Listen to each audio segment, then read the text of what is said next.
دوستو بوڑھی ماں جی کی گرفتاری کے بعد عمران خان کے لیے روتے ہوئے ویڈیو وائرل ہونے کے بعد دوستو ٹی ایل پی کے پروٹیسٹ پر حملہ اور رضوی کو گولیاں مار دی گئی، جس کے بعد عمران خان اور تحریک انصاف کا ساتھ رضوی کا ساتھ دینے کا اعلان۔ پورے ملک سے پی ٹی آئی مکمل طور پر ساتھ رضوی کے ساتھ کھڑی ہو گئی ہے اور طاقتوروں کے ساتھ ساتھ فارم 47 کی جعلی حکومت پر خوف طاری کر دیا۔ مریم نواز کو 70 سالہ بوڑھی خاتون طاقتوروں کے سامنے پتلونیں چھوڑ کے بھاگنے والوں نے آج اپنے نیتے بھائیوں پہ گولیاں چلا دی،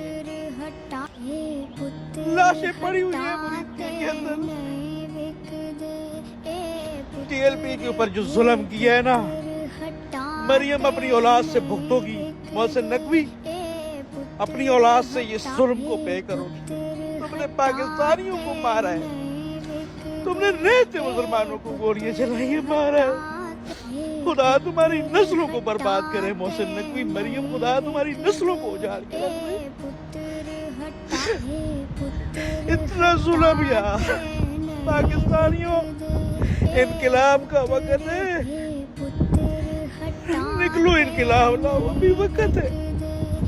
یہ تمہیں کیڑے مکوڑے سمجھتے ہیں، یہ تمہیں مار دیں گے، چن چن کے مار دیں گے، نکلو اپنے حق کے لیے یار۔ ان کو گرفتار کروانا مہنگا پڑ گیا۔ اس ویڈیو میں آپ کے ساتھ بہادر بوڑھی ماں جی اور ان کی شیرنی بیٹی کا سڑکیں بھر دو اور سارا ملک روک دو خطرناک اور دل چھو جانے والا ویڈیو بیان بھی شیئر کریں گے۔ دوستوں، نانی مریم نواز اور طاقتوروں نے اس سارے واقعے کے بعد اپنے لیے مزید پاکستانی عوام میں السلام علیکم ورحمۃ اللہ۔ ابھی افسوسناک خبر ملی ہے کہ اکثر مجاہدین لگتے جگر بابا جان حافظ انس حسین رضوی صاحب جہاں پہ شہادت دشمن پا گئے ہیں، اور ناندیو آج تو نکلو بھائی، سنیو پڑ گئے ہو آج۔ ماں نے سوشل میڈیا پر کہا کہ جب سے عمران خان کو گرفتار کیا گیا ہے تب سے ایک دن بھی میں چین سے سو نہیں پائی ہوں اور ظالموں کے حق میں رات دن اللہ سے دعائیں مانگ رہی ہوں۔ عمران خان عہد کا پکا ہے، انہوں نے جو کہا تھا اپنی غریب قوم کے لیے جیل میں شدید ظلم برداشت کر کے وہ کر دکھایا ہے، تو پھر کیوں نہ ہم اللہ سے عمران خان کی رہائی کی دعا مانگیں۔ دوستو، اس حوالے سے اپنی رائے کا اظہار کامنٹ سیکشن میں دیں۔ ویڈیو اچھی لگے تو لائک کریں اور اس چینل کو سبسکرائب کریں۔